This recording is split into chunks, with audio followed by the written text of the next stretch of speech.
Yes. Oh, okay. So, hi everybody. My name is Stephanie Todd. I'm a public affairs specialist for Social Security Administration. My jurisdiction is the Baltimore metro area, so I cover a good bit of territory. I am a Howard County kid, and I went to McDaniel College for undergraduate. So I'm familiar with the area that you guys are in, and it's a really great opportunity for me now to be able to kind of give back to my community in a wider way. I've been with Social Security Administration for 14 years. Before becoming a public affairs specialist earlier this year, I was a claim specialist, so I was out in the field taking claims. I'm considered a generalist, which means that I am trained in both Title II, which is Retirement Survivors Disability, Title 18 Medicare, and SSI. My specialty is more in Title II, but I know a whole lot about SSI, and I'm hoping to be able to sort of demystify SSI for you and other types of disability benefits. So I'm going to go ahead and load up my PowerPoint presentation. Um, and let's go here. So I added, Tammy was titling this SSI and Your Child, but I'm adding disability and I'm also adding a benefit to talk about called CDB, Childhood Disability Benefits, and I'll explain that in detail later, but there's a lot. So without further ado, let's jump in. So my first slide, if it decides, okay, so you should be seeing my disclaimer slide, and my disclaimer slide basically is telling you, as Tammy mentioned, some of this stuff is time sensitive.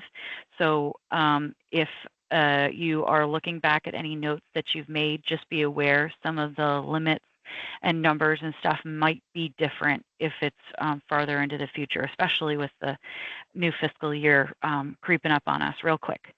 So just be aware of that. So today, what I hope to accomplish is to help you identify different types of benefits that are available and talk about the factors of entitlement. So how do you become eligible? I want to help you examine the process for applications, appeals, and also discuss some post-entitlement things. And I highlight online tools for the applications, reporting, rep payee duties, and reporting responsibilities while getting SSI disability and CDB. And then I want to answer your questions. It's really important to me to make sure that you guys understand and we can unpack all of this stuff, because this is, if you think about this, this took me 2 or 3 years to learn at the beginning of my career how to do all this stuff. So unloading this in an hour for you is definitely, it's information dense. I know it's a lot of stuff, but I'll do my best to clarify so that way everybody's on the same page. And the point is for you maybe not to have every single answer, but understand where you and your child fit within the structure of the rules and programs for Social Security Administration. So a little bit more about the 3 main types of benefits we're talking about. So, and we speak a complete different language at Social Security of acronyms. So I am putting acronyms in there for brevity, but I'll try to make sure to say them completely so that way we're not confusing anyone. So the first program I'm talking about, and probably one of the easier programs to talk about, is Social Security Disability, SSDI. And this is for people over the age of 18 who have worked and paid FICA taxes on their earnings. So it's an entitlement program. There are not income and resource limits for that program. Now, there are earnings limits, but not income limits. And then SSI, which is a needs-based program. This is one of our main focus points today. It's for folks who are blind, disabled, or over the age of 65, and that either don't qualify for any other type of benefit, Social Security, disability, or don't qualify for a high enough benefit to knock them out of eligibility for SSI. So some people can get a blended benefit. And then the other program to talk about is Childhood Disability Benefits, or CDB. And you may see some of this stuff online in your travels referred to as DAC, D-A-C, disabled adult child. And that's sort of like the old term we used to use for this type of benefit. But we're talking about for people, this is an entitlement program for people over 18 that can be found disabled prior to the age of 22 and have a parent, grandparent, or step-parent that is retired, disabled, or deceased. So basically, it would be able to pull from their piggy bank. And there aren't income and resource limits for that, but there are earnings limits. And across the three programs, the things that make them the same is that we require applicants meet non-medical requirements first. And then the second thing is to meet the medical requirements. So we always go non-medical first. We want to make sure that you can get benefits from that program at an appropriate point of entitlement before we go get a medical determination. And we'll talk more about that process as we go through. So Social Security disability. And now, because you guys cover in terms of the children that we're talking about, kids from birth to age 21, that's quite a range of time, but I want to make sure to include everything I can, any possibility for benefits, so like I said, how the benefits interact. So Social Security Disability, or SSDI, is a monthly benefit for folks who are not able to work because of medical conditions. We don't pay partial or temporary disability benefits. Those come from like insurance companies or employers. And so this slide describes sort of the classic definition of disability is that somebody who has a medical condition that's expected to last 12 or more months or result in their death, and they have to be younger than full retirement age. Full retirement age right now is 67. Younger than 67, and they have to, if they are still working, they have to be earning under a figure called substantial gainful activity. SGA in 2024, substantial gainful activity, is $1,550 gross earned income per month. That's the limit. And in order to qualify for Social Security disability, you have to have worked and paid in enough. And this next slide describes to you how to be insured for Social Security disability, SSDI. And I always thought it was funny when I started working for Social Security, why are we referring everything as an insurance program? But it kind of is. If you think about sort of paying into that insurance program, you get coverage. So it's the same type of thing with Social Security disability. You pay into that Social Security with your FICA taxes, and you get coverage. And so the very top group of folks within or before the quarter you turn age 24 are the ones that are kind of in focus for you guys. So, and you have to have as little as a year and a half, about a year and a half of work, 6 quarters of credit. Quarters of credit are earned by working and paying into Social Security or FICA taxes or OASDI, however it pops up on your paycheck. But you pay in to that, and that gets you contributions to the trust funds, which is where benefits for disability come from. And, it also gets you how we calculate benefits. So just disabled before the age of 21 really is key for this.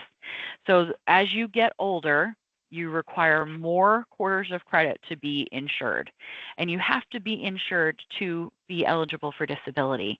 So you have to have worked enough and recently enough. So for before age 28, it's generally a year and a half of work. This is a public affairs slide. I don't necessarily agree with sort of how it's laid out, but I wanted you to see what is being published by the agency. So age 30, you have to have about 2 years of work. which is 8 quarters of credit. So remember, we're working on quarters. Again, the real point is you have to have that insured status, but because it doesn't really take that much work to be insured, I think it's important that you know that that is something that's possible for young folks. The non-medical eligibility, to build up on some of those other slides. And also I wanted to give you kind of an example of who are those people we're talking about. So we talked about the being insured and the quarters of credit. In 2024, 1 quarter of credit is equal to $1,730 of gross earned income. So if somebody works and pays in at least $6,920 gross earned income, they can earn up to 4 quarters of credit a year. Naturally, you can only get 4 a year. And it doesn't matter when you work in the year, you earn the quarters based on how much you work and pay in with your gross earnings. So some examples of who these people might be is like an 18-year-old who, let's say they've had a little job, they worked at an ice cream shop or something like that, and they have their 6 quarters of credit. So they've worked enough to be considered insured. They have a disability that either began at birth or in recent years.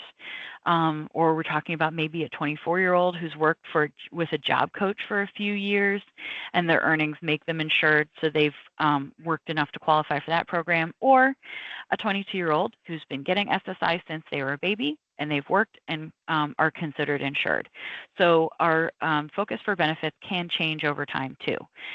So this is something that might be either immediately available if we're talking about our friends who are 18 or a little older, or something that they can grow into. So shifting gears to SSI. So that was all SSDI. Now we're talking about SSI. So to be eligible for SSI, we talked a little bit about this. You have to have limited income and resources. You have to be either 65 or older, and that does not require medical determination. That's one thing that makes it different, but I wanted to throw that out so you know if you see that stuff on SSI literature, who are these people we're talking about? So, and you have to be either totally or partially blind or have a medical condition that keeps you from working and is expected to last at least 1 year, result in your death. So you're seeing already some commonalities in the definitions of programs. The requirements for children, so if it's a child under 18, they have a physical or mental impairment or combination of both that results in marked or severe limitation in functioning. The child must be either blind or have a disability. If the child is blind, he or she must meet the definition of blind as it applies to adults. And sometimes you might see in other literature a term called statutorily blind. And it's just sort of a medical terminology. So, you know, blindness can be part of it. Some of the rules for folks who are blind are a little different than other standard disability rules, but we're going to focus mostly on standard disability rules. So children, now we kind of know a little bit about that. And the medical determinations for children and adults are different because, well, children and adults are different. So no big mystery there, but we know about that, and it's something that is taken into consideration. The requirements for getting SSI, so you have to be a person that falls into one of those categories, or you have to have income such as wages, Social Security benefits, pensions under a certain amount, resources that are under a certain amount, so things that you own like real estate other than the place that you live, bank accounts, cash, stocks, bonds, mutual funds, IRAs, 401ks, mineral rights, which I've never run into anybody owning mineral rights, but you never know. And also where you live. You have to live in the United States or the Northern Mariana Islands. You have to, if you're not a U.S. citizen, you have to be residing in the U.S. and you have to have certain qualifications, like be a green card holder with certain conditions, asylees, refugees, or meet other requirements. And there are a number of requirements that are dealing with folks who are considered legal aliens in the United States. So I'm not going to get into that because it's messy. It's a rabbit warren talking about that. But I just want you to know it's requirements that are out there. Other continued children's information. So when children live in with a disability, live in a household with limited income and resources, they might be eligible to receive SSI. So our under 18s, you really need to know is their parents, you, who I'm probably talking to, you are the parents, your income and resources count toward the kids. And we'll talk, again, unpack that a little bit more. So also children can have income, things like auxiliary benefits from other types of Social Security, like a parent, gifts that they receive, like settlements from a lawsuit, child support. So there's a variety of other things that can be considered income. So it's SSI, low income and resource program, and also depends on living arrangement, how we pay. So the next couple slides just give you a little bit more details about the types of things that you want to have on your radar as income. Wages, net earnings from self-employment, or payment from services in a sheltered workshop. Those are all considered earned income. So we have earned income and we have unearned income. Earned income weighs less than unearned income because the unearned income, or the earned income, has some exclusions, because we always are wanting to talk about and encourage work for Social Security benefits, to be able to have folks sort of have the best life that they can if they're able to work and contribute to their own care. And that's really an important thing that we want to encourage. So income, resources, so things that are resources are bank accounts, stocks, bonds, 401ks, a second car. I put in one of my other slides in another presentation, that old junker motorcycle that's in the back of your garage that you are going to work on someday, that counts. If it's titled to you, it's considered a resource. Life insurance that has cash surrender value, property where you don't live. So we don't count like the place that you live, but if you've got a beach house, we need to know about it. If you own land somewhere, we need to know about it.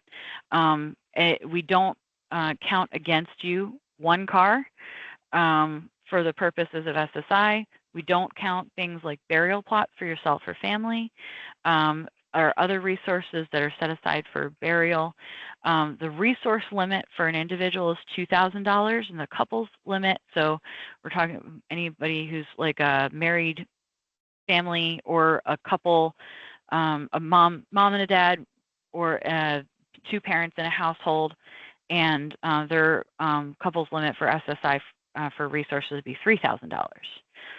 Okay, so we've talked about income, we talked about resources, we talked about how you qualify, and then living arrangements. So how someone lives, where they live is important, but also how someone lives. So if they're living alone and paying rent or mortgage, they're living in someone's household, like children who live in your household, your kids, or if they live in an institution, such as if they're in a hospital, mental institution, they're in a rehab facility. If Medicaid is paying for more than half of their stay, the general amount of SSI is usually like $30 a month.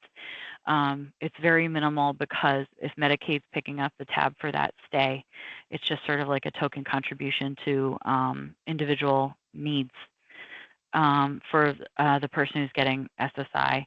Or we can also be talking about folks who live in like a group home, boarding, or boarding and care facility. So income, resources, how we live, where we live. And then this builds on, so the folks who we're talking about minor children, this is something for you. It's called deeming. Deeming is the process that we use to determine how parents' income and resources is attributed to the child or children in the household to figure out eligibility. So this applies when we have a child who's under age 18. They live in your home, and you are either their natural or adoptive parent, or we're a child who is away at school and comes home in some weekends, holidays, and school vacations, and is subject to parental control. So those are the people that can be affected by deeming. I put 2 resources in here for you about deeming because it's kind of a dense topic. SSI for children. This is sort of a general article that is available online. And then there is a more specific, there is a specific page that talks about parental deeming and resources. And I also wanted to give you the chart, and do not be scared of the chart. The chart is helpful, but the chart is limited. So I want you to understand what's on here. So the gross monthly income below the dollar amounts shown on the chart means a child with disability may be eligible for SSI benefits. So for instance, let's say that we have 3 kids in the household. We have 1 child that's disabled, 2 that are not. So we have 2 ineligible children, and let's say we have 1 parent in the household. As long as that parent has income, earned income of lower than this 4841, then the child would be eligible for SSI. So gross earned income monthly. So you want to look at your pay stubs for that calendar month, add them all up. If you get paid biweekly, it's either 2 or 3 pay periods a month. And as long as it falls below that, that's how we would get that. Now, if we have, just to look in comparison, if we're considering unearned income over here, look how much lower these limits are, because unearned income weighs more, as we kind of talked about. So just be aware of, of how how much those things weigh when we're considering eligibility. Like I said, this is a helpful chart, but it's a lot to look at. So where it doesn't apply is if we have like a household where we have 1 parent who gets earned income and 1 that gets unearned income. Or if we have a child that receives income, that kind of throws some of this stuff out the window. So it's helpful when we're just doing basic eligibility, but it very quickly makes itself not useful if the situation gets a little more complicated. Okay, so don't stick too closely to this. It will be okay. So we talked about SSDI, we talked about SSI. Now we're going to shift gears a little bit and talk about CDB, or DAC benefits. So this is a benefit for somebody who's disabled, who's over the age of 18. They can be found disabled prior to the age of 22. So in this case, if we're talking about folks that are developmentally disabled or intellectually disabled, maybe they've been born with a condition, or they were considered disabled or diagnosed early on, that person has to be unmarried, and they have to have never worked and earned over something called substantial gainful activity. We talked about that. That's that $1,550 a month, and it's for several months. So so that person has to be all of those things, and then they have to have a parent. And I also put step-parent or grandparent. There's lots of extra rules for that, but we have a parent who is entitled to benefits for disability or retirement, or if they're deceased. So a lot of times we find these folks in an initial claim. So when we're talking to you during an interview, it's a big information exchange. The purpose for us is to uncover any other types of benefits. So if you think we're asking a lot of personal questions, and it's really just for your good. We just want to make sure that we cover all our bases and get you or your child entitled to as much as they can get from whatever sources are available. So sometimes we uncover these leads when there's a post-entitlement review. We'll talk a little bit about that, or a parent files for benefits. So like in a typical claim specialist day, somebody would come into the office and say, I want to file for retirement benefits. I'm going through my application and talking to them about their choices, and I ask them, do you have any children under the age of 18? If they have children under 18, that would be considered an auxiliary children's benefit, which we'll see in a minute. If they have, and they say, oh no, my child is, they're 21 years old and perhaps they have autism, or they have limb differences, or something that requires them or causes them to work it differently than other people typically develop. We are throwing that word out the window a long time ago. So there's another. So I'm sorry, hopping back to that. So the parent says, I have this 21-year-old child that has a disability, and I go, oh, okay. Then what we're going to need to do is take an application for the child, and we may, so if we need to get a medical determination, we can do that. We also have a law that is just recently kind of back on the books called collateral estoppel, and collateral estoppel allows us to adopt a decision that was previously made for another type of program, and sort of take that decision and stick it onto a new entitlement. So sometimes that's a good time and money saver for us and for the agency, and for frustration saving for you guys. There's the rules for CDB benefits kind of act more like SSDI, so there's no income and resource limits. The good thing is it could provide potential higher benefits instead of the child's own SSDI or SSI, and it doesn't affect the number holder's benefit. So that parent that comes in and tells me about their 21-year-old and their situation, they get their retirement benefits, and the child is entitled to a benefit that is in addition to what the parent gets. So the parent gets their share of benefits, and then the child gets their own benefit. So it doesn't take away from the number holder. So that's an important thing to realize. And then by comparison, I just wanted to talk to you about auxiliary children's benefits. So the CDB benefits, you have to have somebody who's over 18, found disabled prior to the age of 22. Auxiliary children's benefits can be from a retirement or disability record, or from somebody who's deceased, and in that case, the child is under the age of 18, and they do not require a disability decision. They're simply eligible because they're your kid, or they're your surviving child, and they're entitled because of the relationship. The other parent or siblings may also be entitled to benefits, which affects how benefits are computed. But it's not a disability thing. Even though you might have a person or a child that has a disability, it does not mean that we are going to consider it right away if there's eligibility from auxiliary children. Okay, so like I said, it's just because they're your kid.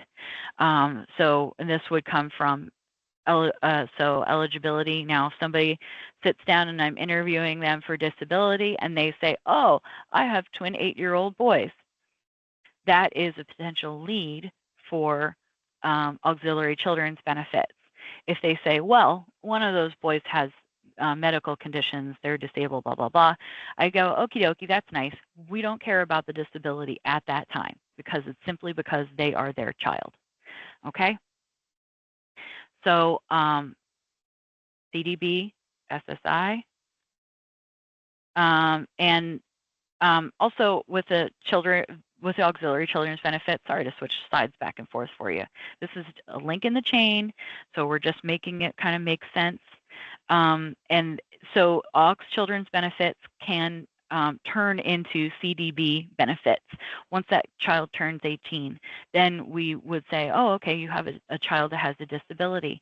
Now we need to evaluate that disability, because in order to continue benefits, past age 18. The child either has to be a full-time high school student in 18 or 19. So those fall babies that graduate after they turn 18, that is them, or we have children that are disabled who we just need to get that medical determination. So, and we try to do our best to have an unbroken chain of eligibility, based on the fact that we need to get that disability determination. Okay, so I've said that, and then applying for benefits. I just want you to know sort of how to go about that. So for SSDI and CDB, you can possibly file online if you're over 18. You can make an appointment with a local office for a phone or in-person interview. And I will tell you that most of our interviews that we're scheduling are phone interviews. And the reason why that is because at Social Security, we do have the ability to telework. And a lot of times when you are being interviewed, you may be talking to somebody who isn't physically in the office. They might be at home teleworking. So if you have an appointment and it's a phone appointment and you're like, you know what, I really just want to go in. Don't go in. Do stick with that phone appointment because that person might not physically be there to interview you when you arrive at the office. There are some possibilities that some offices allow for walk-ins. It's depending on the staffing levels. So just make sure that you remember if you do walk in and try to apply, you may not be able to apply right then that day. And one of the best things that I can tell you to help with any type of application that you're filing is Social Security loves online medical reports. So you can either for children or for adults, you can file a medical report online that is part of the application process. So we have the application, we have the medical report, and the authorization to get medical information. That medical report can be done online independent of an application because for SSI, if the child's under age 18, you can't file for SSI online. Disability, you can file online. CDB, you can file the medical online, but you can't file the application itself online. So our website's very helpful in walking you through what choices that you have for applications. So if you do that, and another thing, if you are going to invest your time and energy in completing a medical report online, please, please, please, please make sure that you complete and go through the whole thing. It is a time-consuming process. So if you feel like you're sitting there, what feels like forever, it's because it is a comprehensive amount of information that you're gathering for us. But make sure you go all the way through and sign and send that application through so that way we actually have access to use what you put on there. And we thank you very, very much for doing so if you're able to. And if you're not, that's okay. We can still take that medical report for you, but it does help save time for you and for us if you're able to. So thanks if you do. It's totally okay if you don't. One place, so for applying for SSI for kids under the age of 18, one place I do highly recommend to visit is the SSI Start link here. And again, I'm going to send you my PowerPoint so that way you can go to the Child Disability Report. You can use the Start link and it will help walk you through the different parts of the process. Okay. So don't sleep on that. Good information there. And so this is some more information to prepare you for the interview. First and foremost, access that disability starter kit online or the Start SSI. It will show you all the types of things that we need to know when we're taking an application. So that way there's as few surprises as possible. So the type of information to gather, we need like doctor's information, we need a phone number or an address for the medical practice. We need the names of doctors. We need to know what medications the person's taking. We need to know a little bit about their work. So it helps you prepare for the interview to go through those disability starter kits.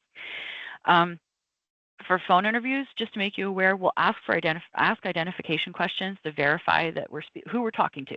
If we're talking to somebody who's over 18, we have to speak with that person to ask identifying questions. So even though you might have a shy 18-year-old, 18 to 21-year-old, they can give permission to hand the phone back to mom and dad after we talk to them, after we identify them. And I did see somebody flash a chat question up there about somebody who's nonverbal. You can let us know that, and we can go through try to do some alternative means of identification. So just make sure you mention that if you schedule an interview for us. And that happens sometimes for adults. If we're ending up talking to somebody who isn't able to communicate verbally with us, then we are relying on someone else to give information. And that's okay. Just let us know. The standard identification questions, by the way, hopping back into that, are your social security number, your legal name, your date of birth, your place of birth, so the city and state. And for Maryland kids, it's okay if you give us the county. I know on my Newman record, my social security record, it says Howard and not Columbia. So that's okay. We can figure that part out. And a mailing address. In-person interviews, please bring a photo ID and a birth certificate if you have one. The birth certificates are kind of bonus, but we really do like to have them because it verifies that we have the right date of birth for you, and also can help us identify relationships with parents. So that's helpful. And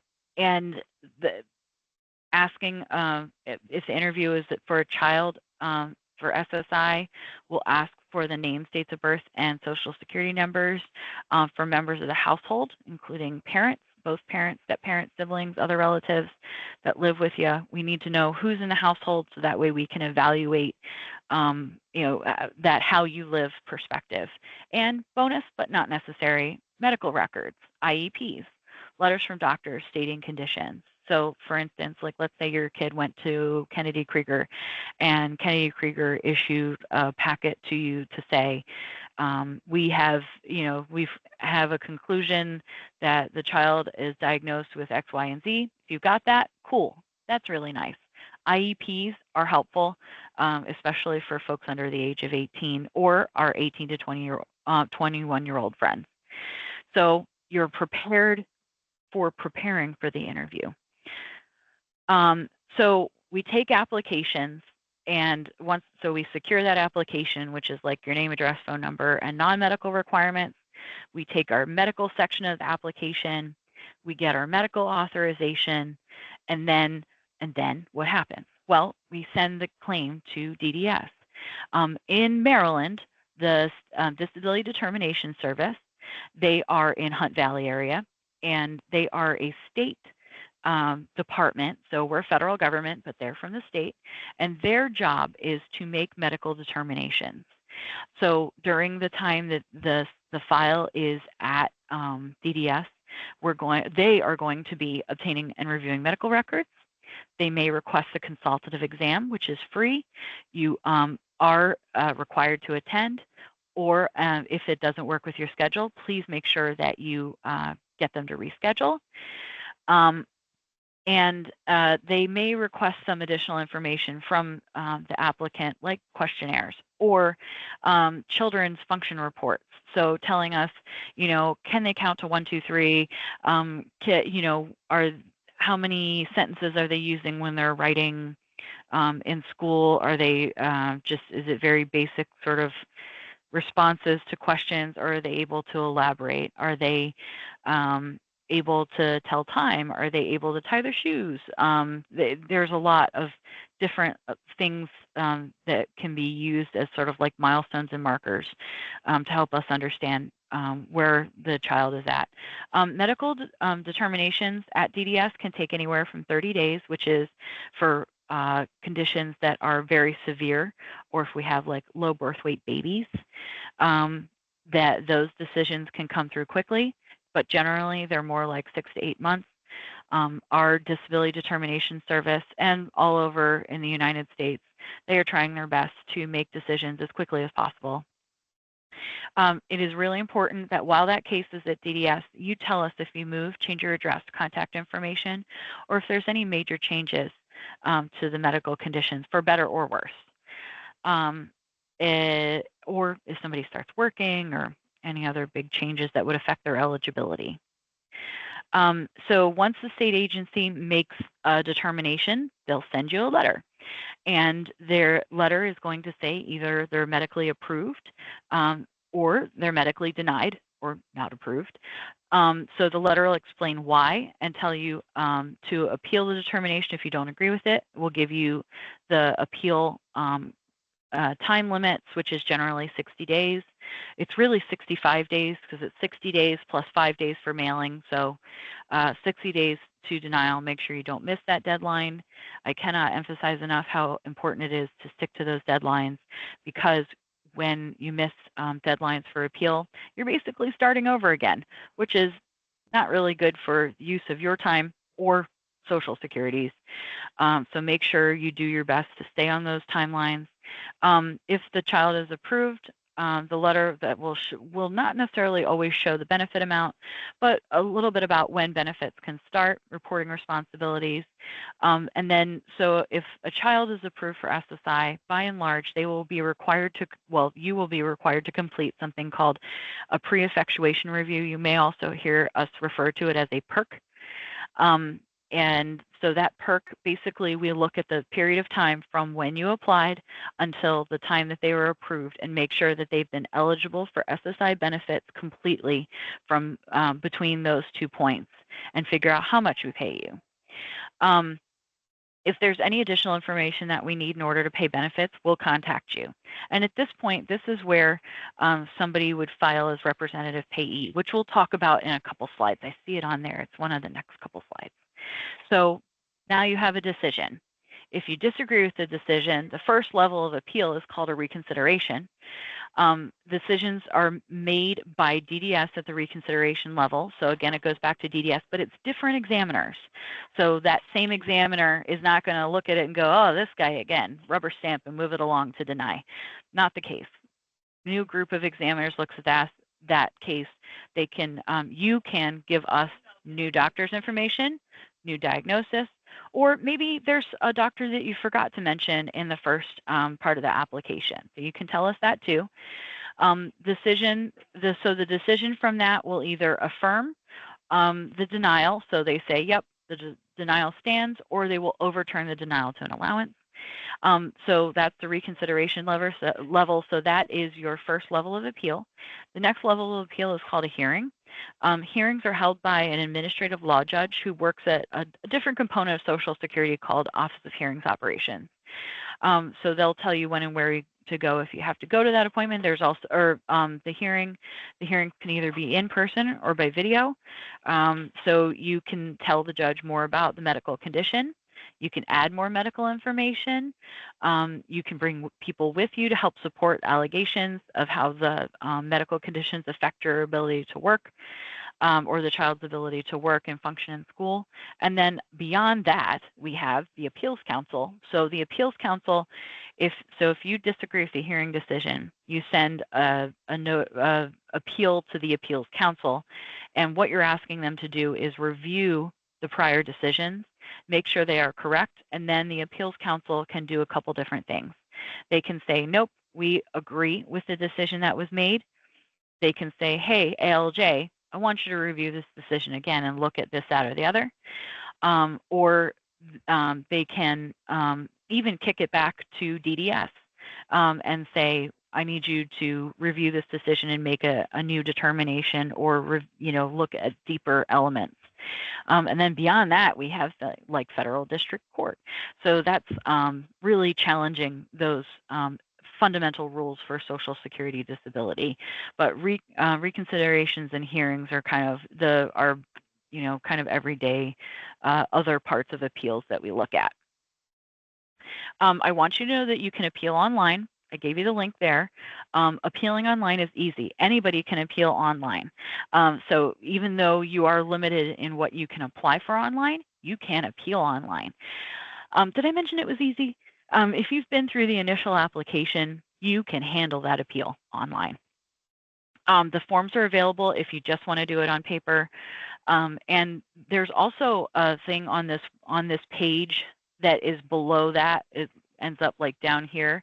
It says request a non-medical reconsideration. So you want to do, obviously, if you're challenging a disability decision, you want to use that. But the other one under it is the non-medical reconsideration. So sometimes that might come up for you. But I just want you to know that you can appeal online, and appealing online is your friend. And you know what? Let me hop back here too. I just want to sort of throw out some information about attorneys. So attorneys are out there, and there are attorneys who do represent people for Social Security, disability, SSI, or other types of benefits. And it is your discretion, your decision if you would like to have an attorney assist you. What you need to know is that attorneys do have to get paid for their work, and the way that they are paid is from retroactive benefits. And the retroactive benefits, the payment rate for attorneys is 25% of retroactive benefits up to $9,300, and that is actually going up. Actually, it was $7,200. It's going up. I don't remember the rate it's going up to off the top of my head, but just beware what you are getting yourself into. Some people will decide to go through the initial application themselves and then engage the services of an attorney. The advantages that attorneys have, or that you have for getting one, is the fact that an attorney's been through this process before, and this might be your first rodeo. So that is helpful, but again, just shop carefully. You got to pay them, and read all the information that comes with those things. We cannot tell you you must or you can't have an attorney. It is not our, and we cannot suggest attorneys just because it would be a conflict of interest. So now you know, but just make sure you read everything very carefully if you do decide to engage services of an attorney. What they're going to do is they're going to have you fill out some paperwork. They're going to submit paperwork to Social Security that we're going to link their information with the person's case. So back on track to rep payees. So a representative payee is either a relative, a friend, parent, or other interested party who is responsible for receiving and managing benefits for someone who can't manage the benefits on their own, in this case because they might be a minor child, or perhaps we have somebody who's over the age of 18 that needs help just managing their affairs. That once you turn 18, you don't get the magic manual of how to adult. So having somebody assist you is really helpful. And some people have payees for the length of them receiving their benefits. Some people have payees when they're young and not later. So it all depends. And so those representative payees, their job is to represent the interests of the individual, to communicate with Social Security, and to report or complete supplemental applications or reviews with us. There is also a great payee portal that is connected to your My Social Security account. We have our My Social Security account that you can look at your stuff.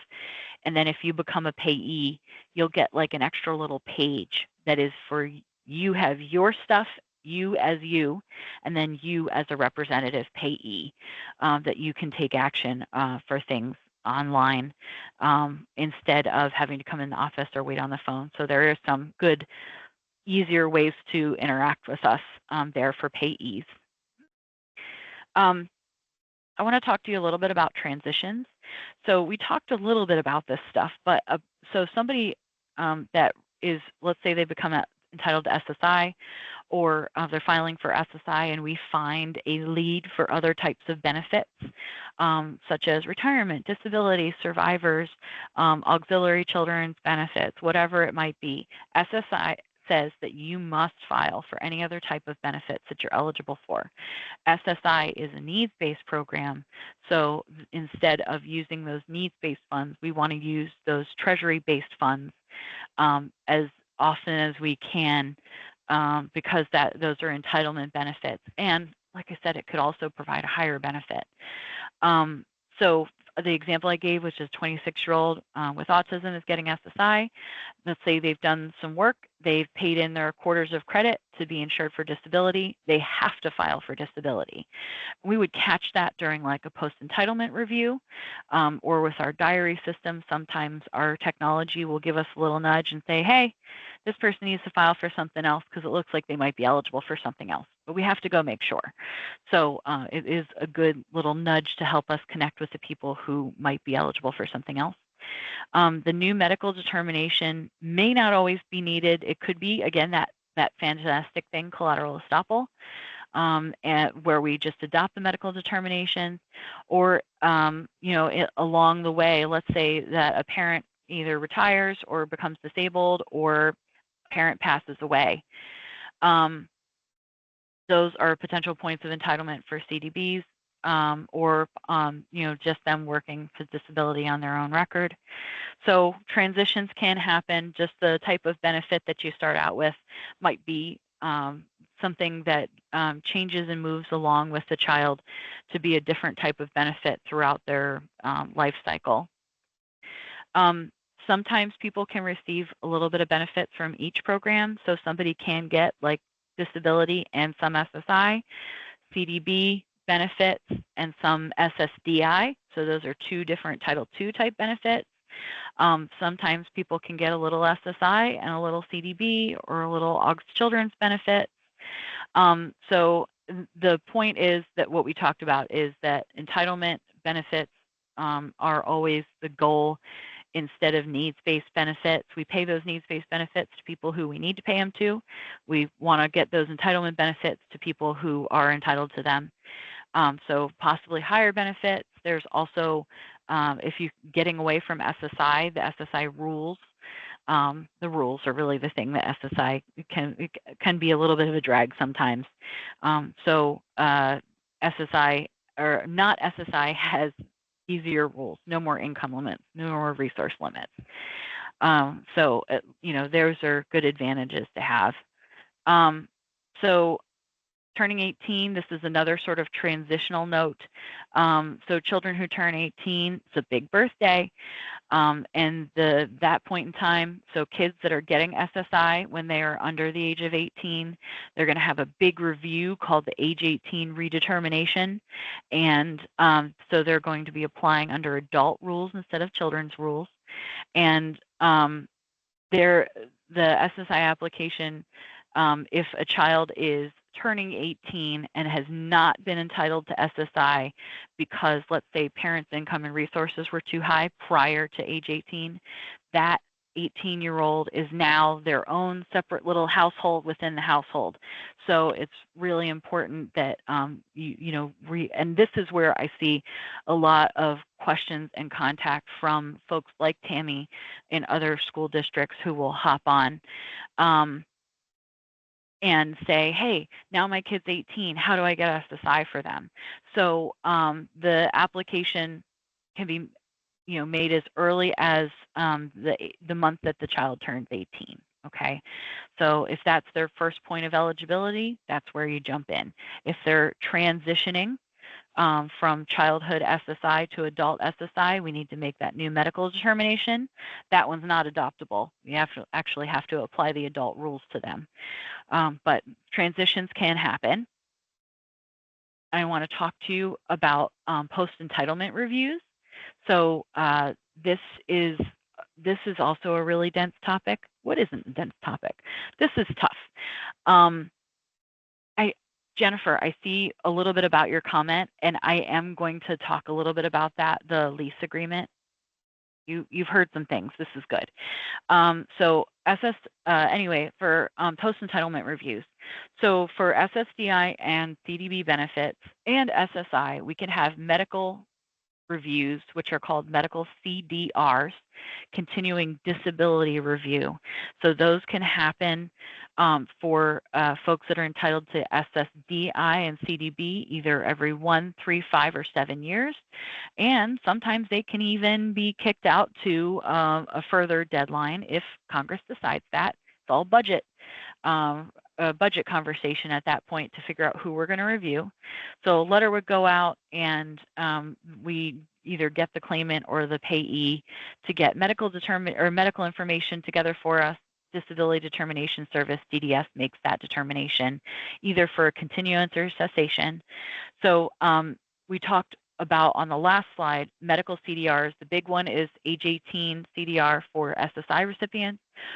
And for folks who, let's say, they've had that adult decision, or even they've had that childhood decision, they may have medical reviews in between every 1, 3, 5, or 7 years, depending on congressional and budget mandates to make sure that people are still meeting the definition of disability, especially for kids.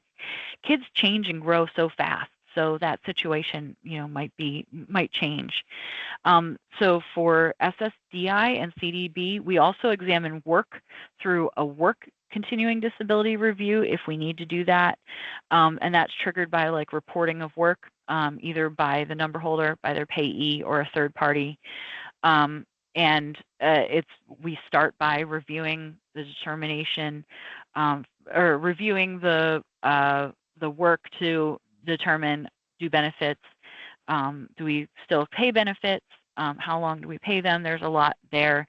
And then the other types of reviews for somebody getting SSI is called a redetermination, or you might hear us call it an RZ, for non-medical eligibility. So we're not going to do a medical review for an RZ, but we're going to check in and make sure that somebody is still eligible based on income, resources. We verify anything that hasn't been verified or reported. So you want to make sure you stick to your reporting responsibilities, and also reviewing the living arrangement, making sure we're paying the right rate of SSI. Really, that's the whole point, is making sure we're paying the correct rate. Continuing disability reviews. I kind of discussed some of this, but here's a little bit more of a detailed slide. But basically, the point is to make sure that somebody still meets the disability requirements. There are cases that there's 3 kind of big types of cases where medical improvement is expected, that they expect that something will get better. Medical improvement is possible, so could happen. We review a little less frequently, or medical improvement not expected. A condition is what it is, and then every in longer periods of time, 7 years or so, we check in just to make sure that there hasn't been any change in potential eligibility. So the 454 form is what we ask you to complete for the medical report for CDRs, for continuing disability reviews. That can now be done online. So again, hooray for online resources. So if you can use that, that's great. Otherwise, we'll send it to you in paper with an envelope. You fill it out and send it back. Reporting responsibilities. So things that you have to report when you're getting SSI. We need to hear about earnings. We need to, and you need to report changes for SSI eligibility within 10 days of the change. And reporting wages, you have options. So if you're calling in to say, hey, my kid's starting work, and they're over the age of 18, and you're going to say, oh, they are working at Michael's craft store, and you have ways to report their wages either online, over the phone, or on even a mobile app. So there's choices for that, which try to make your life as easy as possible. These are the things to report, and that's a lot of stuff, but just remember that because this is a means-tested benefit, we have to be accountable to ensure that we're paying benefits to someone who is eligible for them. So we need to know, and the other stuff, we need to know if you move, change your address or contact information, just so we can contact you. So The reporting responsibilities are always on applications. I always recommend that you read them thoroughly because you want to make sure that anything that needs to be reported does get reported timely. So that way we minimize the chance of overpayments, or if overpayments occur, we try to keep them to a minimum. So reporting under SSDI and CDB, there's a lot fewer sort of little detail requirements, such as telling us if you change your address or phone number, telling us if you started work. Let's know if the person got married, which can affect your eligibility for CDB benefits, changing immigration status, or confinement or conviction to a jail, prison, or penal institution for 30 or more days will pause disability benefits. So there's more stuff. Again, it's on the applications. Just make sure that you read them thoroughly so you know what needs to be reported. This is a little more of some extended information about working while receiving benefits.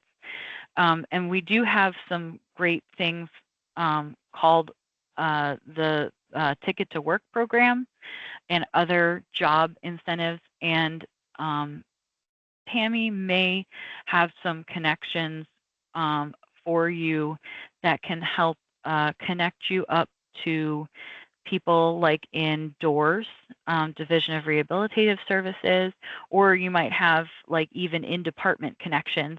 I see you. And those are great ways to help folks who might need a little bit of support in the workplace. A job coach, vocational rehabilitation type services, help writing a resume, or even, like those sheltered workshop type things that are available out there. So connecting to those resources is really important, and that is one thing that I know that Tammy spends a lot of time doing is just connecting up resources, starting that conversation, making those connections. So that's out there. So we're talking about our kids who are over the age of 18 launching into trying work. This is just a slide to explain how we figure earned income for SSI. So it's I say it's a simple math problem. SSI is all muddy and crazy, but this is a good way to figure out about how much somebody's benefits might be affected. SSI might be affected if they work. So starting with the gross wages. So this is how we do the math problem. I'm going to make the estimate. The example I give is $500 of gross earned income for wherever it's coming from. So our SSI earning child is over the age of 18 and they're out there working. So we take that $500 of gross earned income, we subtract out $20 for the general income exclusion, and then we subtract out $65 for an earned income exclusion, and then whatever is left we divide by 2, and then that's what we get, or how we get our countable wages. So my example is, therefore, if an SSI recipient earns $500 gross earned income per month, we subtract out 20, we subtract out 65, we get 415, divide by 2, 207.50 is how much is deducted from the full rate of SSI. So 943 minus 207.50 means that SSI person would get $735.50 in SSI, and they would get their $500 in wages. So hooray, they are ending up on top. So we don't ding them for every penny that they earn, but it's a good way to sort of try work, get out there, and still receive benefits and remain eligible for things like Medicaid that are connected to SSI. So there's your SSI work math problem. So this is a little page about the Ticket to Work program. Social Security has a whole partner website called choosework.ssa.gov. Highly recommend. Don't get lost in the sauce there. There is a lot of stuff about work supports and connections. I know that a lot of the conversation here today is really just simply get me connected to SSI. How do I become eligible? Where can my kid get benefits? So don't get too lost in that information, but I want you to know what's out there, because we know that you guys are charged for caring for people who you have to sort of look out for the long-term life cycle of benefits. So there's a thing called the Red Book that you can get online that tells you all about the work supports incentives, and it is primarily a guide for advocates, rehabilitation professionals, counselors, and educators. So again, don't get lost in that, but it's a great resource. It's available online in our publication. And I saw something flash by about questions about ABLE accounts. So ABLE accounts, so this I'm sort of reaching into like the extra topics. We talked about how to get benefits. Now that we're getting benefits, what do we do about it, or what else can we have? So the ABLE accounts are bank accounts that can give folks with disabilities and their families the ability to save money. It's in a tax advantage savings and investment account. It's similar to the 529 college savings account. It limits eligibility to individuals who became disabled before turning 26. So our folks that have disabilities since birth or childhood, this is for you. Accounts have to be administered to be qualified ABLE accounts. So it's not just I'm calling this an ABLE account. It actually does have to be registered as an ABLE account from the bank. And this is in the life cycle of Social Security. This is kind of new, and it's something that we're learning how to take better advantage of. And the ABLE account limits, you can save up to $100,000. That's a lot of money without affecting benefits. Money in ABLE accounts can be used for housing, education, transportation, assistive technology. When I was working on an SSI case a few months ago, there is a young lady who she and two other young ladies, they decided to buy a property and sort of do their own like group living situation. And it was them wanting to be in a rancher style house. So that way they had less challenges with mobility issues. So buying, using that money to buy that house. Or I had a young lady years ago who she used to work at a church and it was in a historic building, and it was kind of tight to maneuver in there. So she used funds to buy herself a wheelchair that is like really compact, so that way she was able to literally navigate her office. And she was doing great at work, but being able to have that money sort of queued up and set aside without going, you're ineligible for benefits because you saved up that money. So it's a way to get away from some of those harsh rules. But it was literally a lifesaver for her because she was able to stay with a place that was supportive to her and her needs. But for her to actually like literally be there and being able to move around at work was essential. So ABLE accounts are great.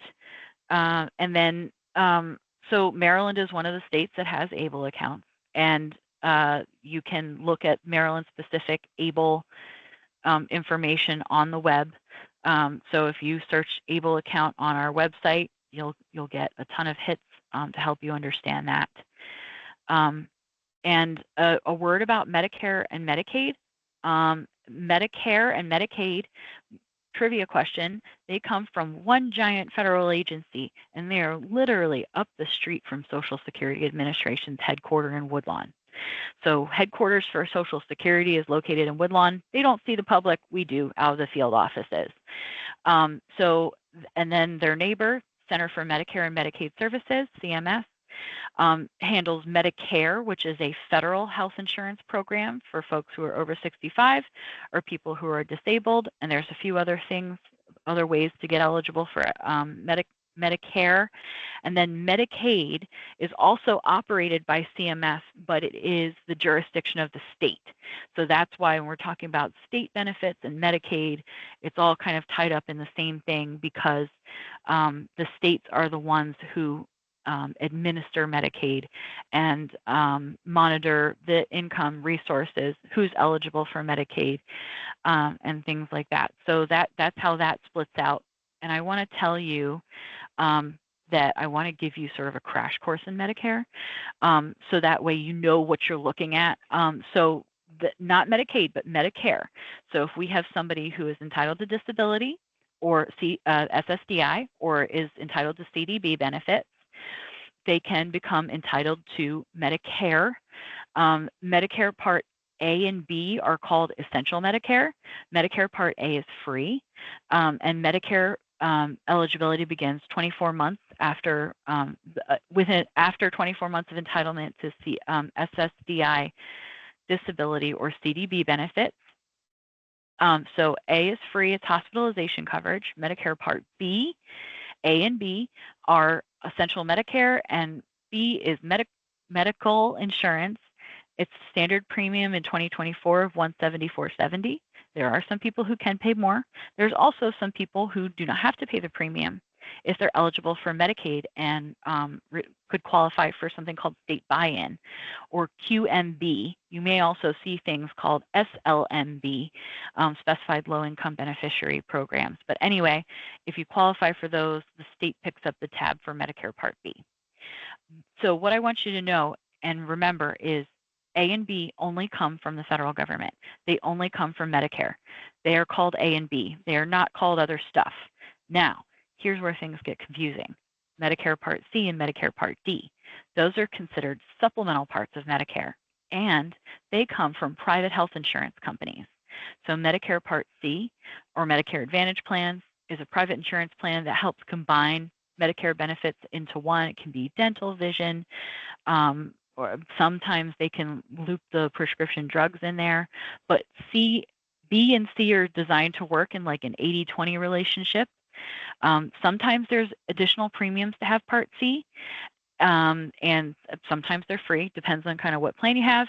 And then Medicare Part D is easy to remember, D for drugs. So that can also have additional premiums. And folks can qualify for something called extra help, where Medicare Part D plans, we can either pay for them or defray the premium for the plan to help people afford their medication. So if you turn on daytime TV for a few minutes, you will undoubtedly see 5 Medicare commercials in a row. And those are the things that are Part C and Part D. So now you know what the secret is. That's what they're all referring to.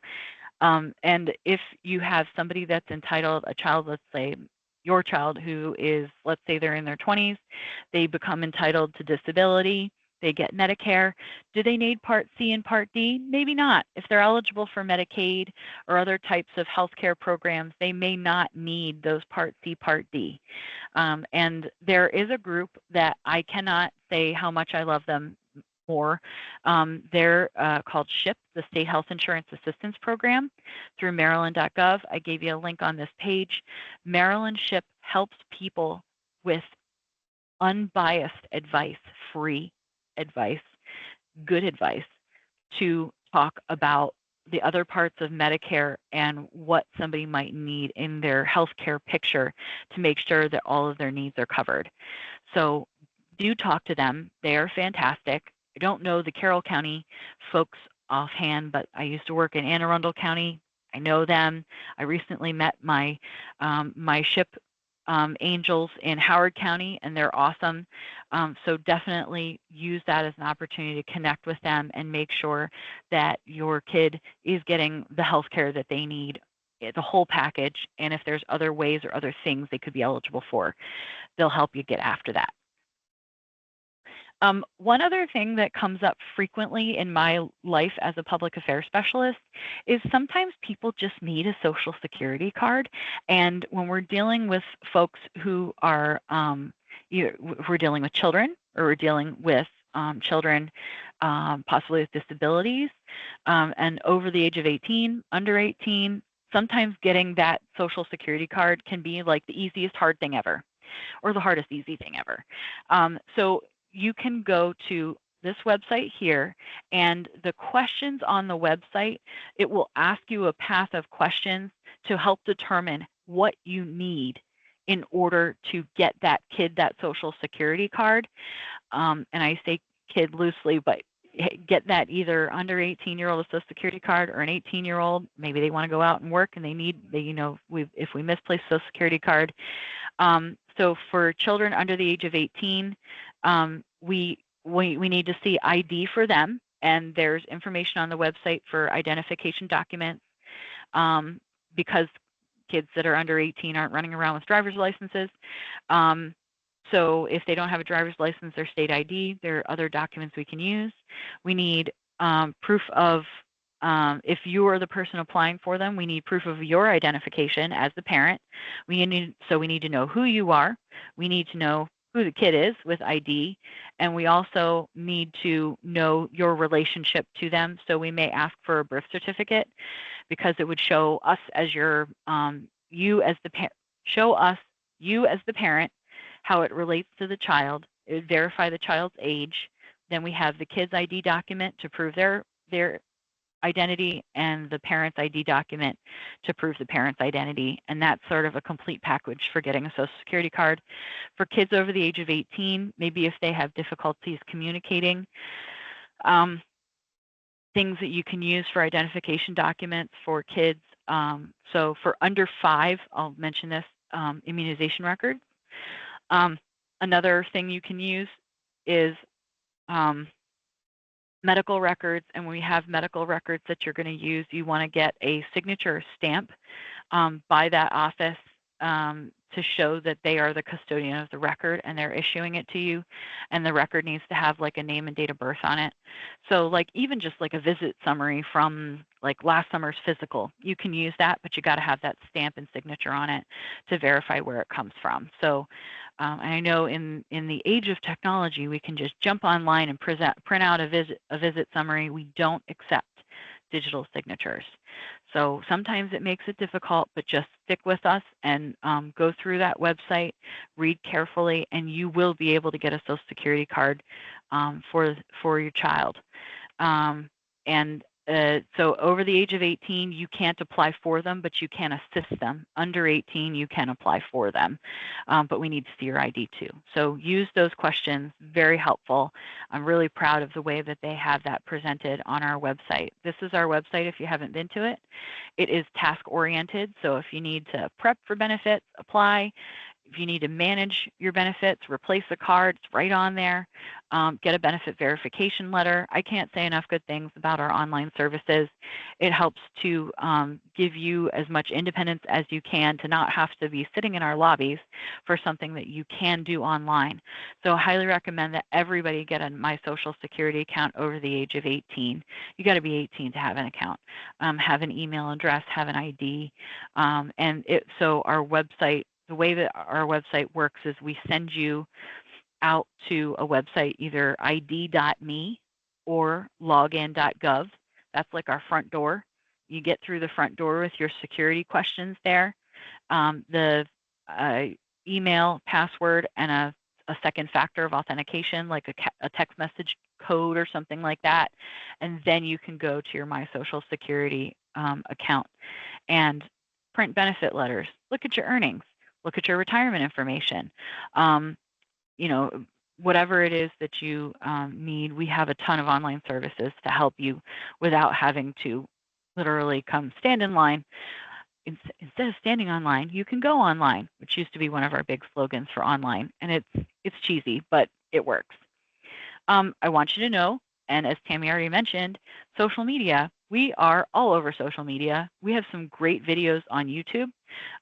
We're also on X. I don't do X, but we do have tweets and informational things about Social Security. Also Instagram and Facebook. Facebook does have a lot of good information too. I have talked your ears completely off. So now I'm going to do a scary thing and hop into that chat. I'm going to stop recording. Okay. Oh, there.